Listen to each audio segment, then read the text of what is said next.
There are things that time should bury forever, but the land of the West has its own memory and does not forgive the sins of men.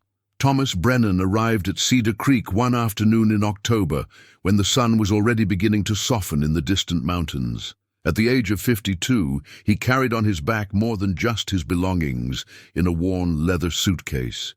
He had lost everything in the fire that consumed his farm in Kansas: the house, the animals, the hope of a simple life. The insurance money was barely enough to start over, and Cedar Creek was the kind of place where a man could buy a future for next to nothing.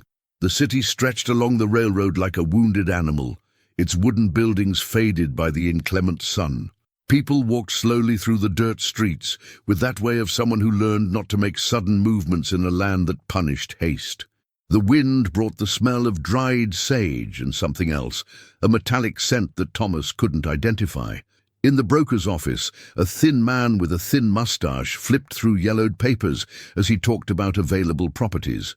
Most cost more than Thomas could afford, until the man hesitated before a sheet at the end of the pile. "There's this one," he said, avoiding looking Thomas in the eye. "An old mill, about 15 kilometers to the north. Structure is still standing, but—" He paused, as if searching for the right words. "No one has been able to make it work properly. The price is very low, 99 cents. Thomas almost laughed at the irony. A lifetime of honest work had come down to those few bucks in the pocket and a property that cost less than a decent meal, but it was his chance, perhaps the only one. The journey to the mill took 3 hours on horseback, following a trail that wound between red rocks and thorny bushes. The silence was absolute, broken only by the sound of horseshoes against the stone and the wind that whispered between the canyons. When he finally spotted the structure in the valley below, Thomas felt a shiver that had nothing to do with the dry desert air. The mill rose like a ghost of wood and stone against the orange sky. The paddles of the water wheel were motionless, some broken, others covered in a thick layer of moss that was not supposed to grow in this arid climate. The main building retained its shape, but the windows were dark mouths that seemed to watch him as he approached. Thomas got off his horse and walked to the main door. The wood was swollen by moisture, another oddity in a place where rain rarely visited. When he pushed the door open, it opened with a long moan that echoed through the empty interior. The smell hit him immediately. It was not mold or decay, but something older, as if the earth itself were sick. The inside of the mill was larger than it appeared from the outside, with thick wooden beams supporting a high ceiling. Rusty gears littered the floor like the bones of some gigantic animal. It was then that Thomas noticed the marks on the walls. They were not animal scratches or signs of natural deterioration. They were symbols carved deep into the wood, forming patterns that made his eyes hurt when he tried to follow them for too long. And there was something else. Dark stains scattered across the floorboards, as if something had been spilled there many times. The sun was setting when Thomas finally came out of the mill. He mounted his horse and began the journey back to the city, but he couldn't shake the feeling that he had let something important slip through his mind. The night wind carried strange sounds, whispers that could be just dry branches brushing against each other, but that sounded like distant voices calling his name. At the Cedar Creek Inn, Thomas spent the night awake, looking out the window toward the north, where he knew his mill lay in the dark. There was something about this place that went beyond a simple abandoned property. Something that explained why no one had been able to make it work, why the price was so low, why the broker had avoided his eyes when he talked about the property. But Thomas Brennan was a man who had lost everything once and was not afraid to start over. The next morning, he would return to the mill with tools and determination. After all, for 99 cents, what secrets could an abandoned property hold?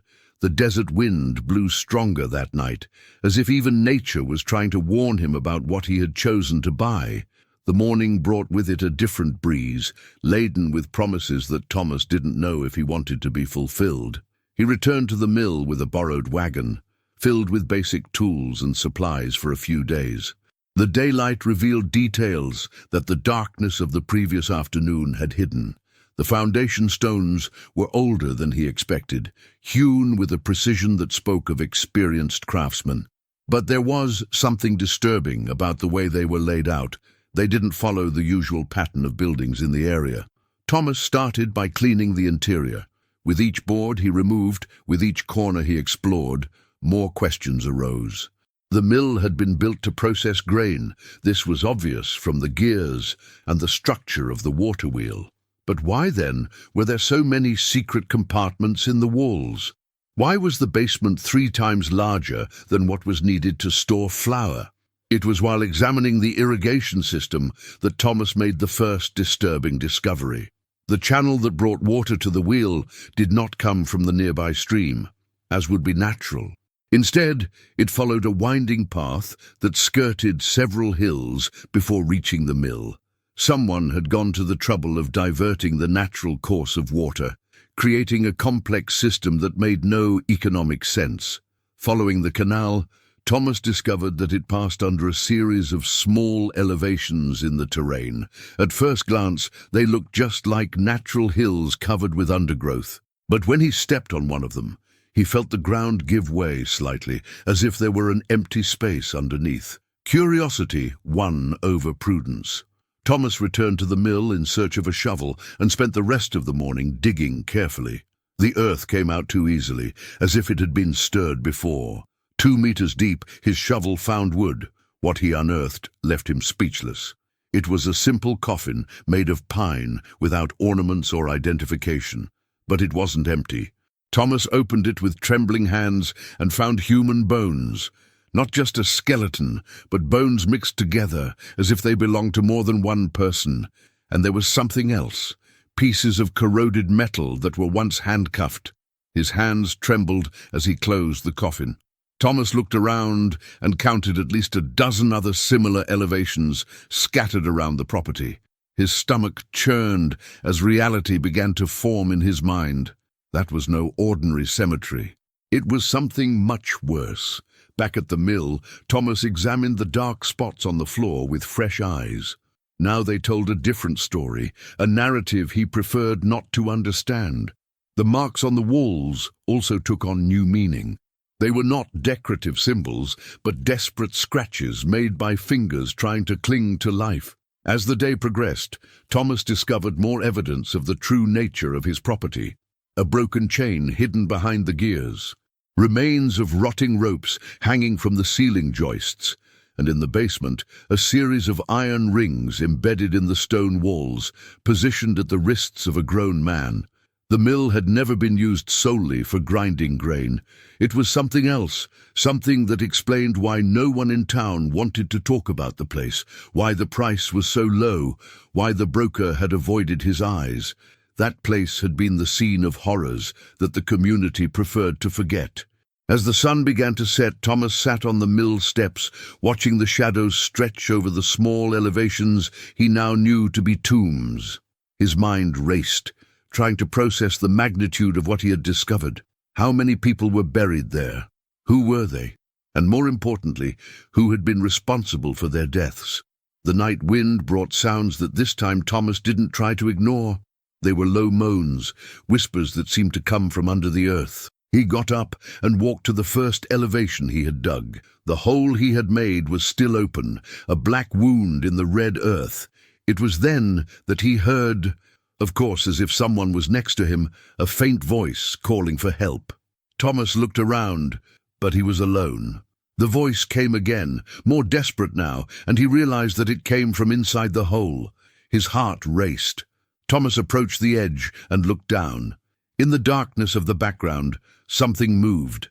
It wasn't just ancient bones down there. There was someone alive, someone who had been waiting for years to be found. Without hesitation, Thomas descended into the hole. His hands found a frail body, an elderly woman in tattered clothes who whispered words in a language he didn't understand. She was alive, but badly, as if she had spent decades in that underground captivity. When he brought her to the surface and the moonlight illuminated his face, Thomas saw eyes that had witnessed unimaginable horrors, and then she spoke, in plain English despite her weakness. "You need to get out of here. They come back every new moon, and the next new moon is tomorrow." Thomas carried the woman into the mill, his words echoing in his mind like an alarm bell that kept ringing. She was lighter than a child, her bones visible through the pale skin that looked like she hadn't seen the sun for decades. Thomas laid her down on a blanket he had brought from town and offered water from his canteen. She drank greedily, as if each sip was a miracle, and slowly began to regain her strength. "My name is Sarah," she said hoarsely. "Sarah McKinley. I was 23 years old when they brought me here." Thomas quickly calculated. If she was to tell the truth, Sarah had spent nearly 30 years in that underground hole. It was impossible, but his eyes didn't lie. There was a depth to them that only comes with decades of suffering. Sarah told her story in fragments, pausing frequently to catch her breath or to hold back the tears that stubbornly didn't come. She had been kidnapped along with other women from a caravan that passed through the region in 1860. Those responsible were a group of men who used the mill as a front for much more sinister activities. "They kept us in the basements during the day," Sarah whispered. "At night, some of us were brought upstairs to work, but it was no ordinary job. They forced us to participate in strange rituals, ceremonies that always took place on the new moon. They said they needed young blood to keep something dormant." Thomas felt a chill run down his spine. What kind of rituals? Sarah looked away. Things that shouldn't exist in this world. They believed that there was something ancient buried under the mill, something that required sacrifices to stay asleep. At each new moon, they chose one of us. Those who were not chosen were still alive, but they wished they had the good fortune of others. She explained that the group had been led by a man named Ezra Blackwood, who claimed to have found references to the site in ancient texts. According to him, that land had been sacred to tribes that had lived there long before the settlers arrived, and they had sealed something terrible in the depths. "But how did you survive so long?" Thomas asked, still incredulous. Sarah smiled, but it was a joyless smile. "They needed to keep some of us alive, in case the rituals didn't work as expected. We were kind of insurance. They kept me in a special chamber where it didn't pass in the same way. It's hard to explain." Thomas looked out the window. The moon was almost new, just a thin slice of light in the dark sky. If Sarah spoke the truth, those responsible would return the next night. But that was 30 years ago. Surely those men were already dead. "They're still around," Sarah said, as if she could read his thoughts. "Blackwood found a way to extend their lives through rituals. He and his followers don't age like normal people, and when the new moon arrives, they return to pick up where they left off." Thomas got up and started pacing back and forth. His rational mind dismissed all of these as the delusions of a woman who had spent too much time alone and traumatized. But the evidence was everywhere. The bones, the chains, the marks on the walls. And there was something about the way Sarah spoke, a quiet certainty that was more convincing than any argument. "Why didn't you run away when they stopped coming?" asked Thomas. "I tried," Sarah replied, "many times. But there is something in this land that does not let me go very far. It is as if I were tied to this place by invisible threads. Each time I tried to leave the valley, a force pulled me back. Over time, I learned to accept it." Outside, the wind began to blow stronger, causing the mill structure to groan and creak. Thomas checked his guns, an old revolver and a rifle he had inherited from his father. If men were to come the next night, he would be ready. But a part of him still hoped that it was all the product of the imagination of a troubled mind. Sarah got up with difficulty and walked to one of the windows. "They're coming early this time," she said, her voice charged with fear. "Can you feel it?" Thomas felt nothing but the wind, but then he heard it, horses approaching in the distance. They were just faint but unmistakable sounds. Someone was coming towards the mill, and by the pace of the footsteps, they were not friendly visitors. "How many?" Thomas asked, checking the revolver's ammunition. "7. Sarah replied without hesitation. "There have always been 7. Blackwood and his loyal followers. They come to pick up what they left behind and continue the work." The lights of the torches appeared on the horizon, small dots of fire moving through the darkness like fallen stars. Thomas turned off the mill's lantern and instructed Sarah to hide in the basement. If those men were real, if they had really returned after 3 decades, he would find out soon. The sound of hooves approached, and with it came something else, a feeling of coldness that had nothing to do with the temperature of the night. It was as if the darkness itself was becoming denser, more alive. Thomas positioned himself behind one of the windows and waited. In a few minutes, he would know if he had bought an estate haunted by ghosts from the past, or if he was about to face flesh and blood men with deadly intentions. The horsemen emerged from the darkness as apparitions, their silhouettes silhouetted against the moonless sky. Thomas watched through the crack of the window as 7 figures dismounted from the horses with calculated, silent movements. Even in the dim light, there was something disturbing about the way they moved. Very coordinated, very fluid, as if they had done it hundreds of times before. Their clothes were a strange mix of different eras, some wearing coats that looked like they came out of past decades, others with more modern pieces, as if they had adapted to the times without ever really belonging to them. The man leading the group was tall and thin, with long hair that shone silver in the torchlight. His eyes, even from a distance, seemed to reflect light unnaturally. Blackwood. It couldn't be anyone else. Despite the 30 years that had passed, he seemed to be the same age Sarah had described, as if time had forgotten him. The group spread out around the mill with military precision. 3 men positioned themselves at the entrances, 2 at the side windows, 1 remained with the horses, and Blackwood walked directly to the main door. Thomas noticed that they all carried foreign objects in addition to conventional weapons, amulets hanging around their necks, small vials attached to their belts, knives with blades that seemed to absorb light rather than reflect it. Blackwood stopped before the door and tilted his head as if he were hearing something no one else could hear. Then he raised one hand and made a complex gesture in the air. Thomas felt a strange vibration pierce the wooden floor, as if something gigantic was moving in the depths of the earth. The mill door opened by itself. Thomas instinctively retreated, his heart racing. There wasn't enough wind strong enough to move that heavy door, and he was sure he had locked it. Blackwood entered the mill as if he owned the place, his footsteps echoing in the empty interior. The others followed him in absolute silence, their boots making as little noise as possible. From his hiding place behind a pile of old bags upstairs, Thomas watched the men spread out on the ground floor.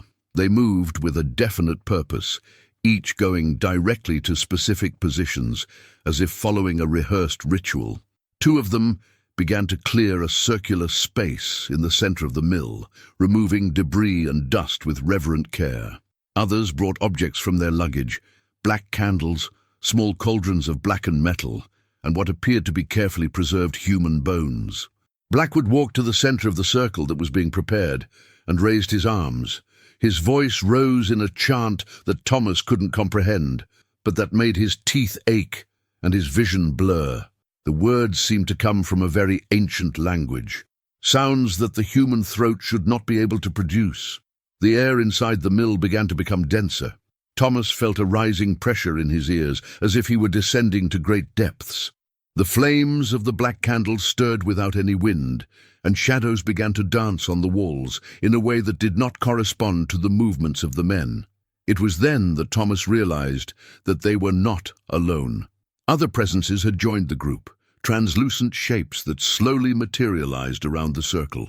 They were women, all young, all with expressions of eternal terror etched into their spectral faces. Sarah had mentioned the other victims, but seeing them there, caught between life and death, made Thomas's stomach turn. Blackwood held out his hand, and one of the apparitions approached. She seemed to resist, her movements reluctant and full of fear, but something compelled her to obey. Thomas understood that these souls had found no rest. They were being kept there, forced to participate eternally in the rituals that had caused their deaths. The chanting intensified, and the ground began to shake. Cracks appeared in the wooden planks, radiating from the center of the circle like a web. Through the cracks, a reddish light began to leak, accompanied by a heat that was anything but natural. Thomas smelled it, sulfur mixed with something sweet and rotten, like dying flowers. Blackwood made another gesture, and his followers positioned themselves at the points of the circle. Each one removed a knife from his waist and raised it above his head. Thomas realized that they intended to cut themselves, to offer their own blood to feed whatever was awakening in the depths. That's when he heard the scream. It wasn't human. It was something much more primitive, a sound that came from eras before civilization. It came from under the earth, from the depths, where something had been sleeping for decades. Past rituals had worked as Sarah had said, keeping the creature asleep. But now she was awakening, and Thomas understood that it wasn't just the cultists who were in danger. Whatever that thing was, it made no distinction between worshippers and intruders. When he fully woke up, everyone in the mill, including him, would be in mortal danger. Thomas checked his guns once more. He had two options: try to escape and hope he could escape the valley before the creature fully awakened, or go down and stop the ritual before it was too late. The first option was the most sensible, but it would mean abandoning Sarah and condemning anyone who lived in the area. The scream came again, louder and closer to the surface. The cracks in the ground widened and the red light intensified. Thomas made his decision. He would not run away. For 99 cents, he had bought more than a piece of property. He had bought the responsibility of protecting innocence from the evil these men were about to unleash upon the world. Thomas descended the mill stairs, rifle in hand, each step creaking beneath his feet like a silent warning. The ritual had reached its critical point. Blackwood and his followers cut their own palms and let blood drip over the cracks in the floor, feeding the red light that now pulsed like a gigantic heart. The creature in the depths responded with roars that made the wooden beams tremble. Whatever it was almost free. Thomas raised his rifle and aimed at Blackwood. A well-aimed shot could interrupt the ritual before it was too late. But the moment he pulled the trigger, one of the spectral apparitions moved, intercepting the bullet. The projectile passed through her without causing damage, but deviated its trajectory enough to miss its target. Blackwood turned slowly, his eyes meeting Thomas's through the dim light. There was no surprise in his expression, just a cold satisfaction, as if he'd been waiting for this moment for decades. He raised his bloody hand and gestured in Thomas's direction. The air around the farmer became thick as molasses, making it difficult for him to move. The other cultists continued the ritual, indifferent to Thomas's presence. Their voices joined in a chant that made the blood in the cracks bubble and boil. The red light intensified even more, and Thomas realized something was rising through the cracks in the wood, dark tentacles that moved like serpents, testing the surface. Thomas forced his muscles to move against supernatural resistance and managed to reload the rifle. This time he aimed not at Blackwood, but at the floor of the circle. If he could not stop the leader, perhaps he could damage the ritual itself. He fired 3 shots in a row, shattering the floorboards exactly where the blood had pooled. The result was immediate and chaotic. The red light faltered, and the tentacles recoiled, as if they had been burned. Blackwood shouted in an ancient language, his voice charged with fury and despair. The other cultists hesitated, their chants breaking up in confusion. It was then that Sarah emerged from the basement. She had found something in the depths, an ancient amulet that shone with its own light. Thomas recognized the object of the descriptions she had given. It was a protective talisman used by the original tribes to seal the creature.